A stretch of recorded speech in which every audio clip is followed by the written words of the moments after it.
He had everything. At least, that's what he thought. A big house with windows as tall as trees, a car that turned heads on every street, a watch that cost more than some people's homes. Every day felt like a race. More money, more success, more things. He worked late, missed birthdays, skipped dinners, and always said, "One day, I'll have time." But one day never came.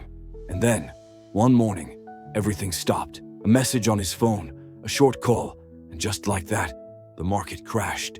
Stocks gone, savings wiped. The company he built for years vanished like dust in the wind. At first, he laughed. He thought it was a mistake. But as hours passed and calls went unanswered, fear started to grow in his chest like a slow fire. He opened his safe, but even that felt empty now. The house was too quiet. The phone was silent. The same friends who used to call for deals and parties now disappeared. He sat in his huge living room, surrounded by silence and shadows. Days passed. Bills came. The house was sold. The car was taken. Even the watch had to go.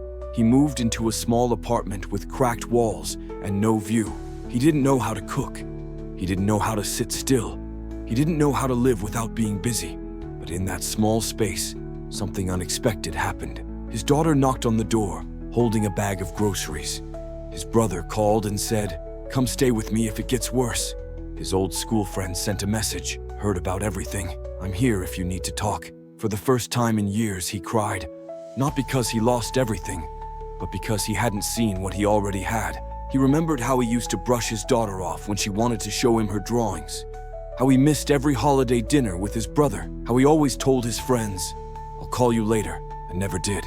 And yet, they were still here, still calling, still knocking, still showing up. He realized something powerful.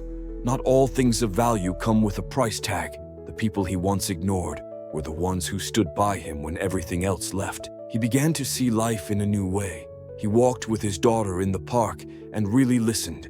He cooked with his brother and laughed over burnt toast. He had long talks with old friends, remembering silly stories and old dreams. He didn't have much money anymore, but he had something richer.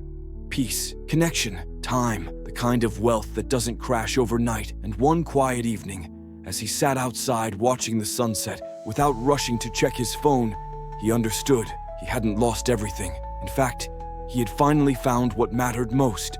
And if you're still chasing more, if you think happiness lives in numbers and things, you might want to stop.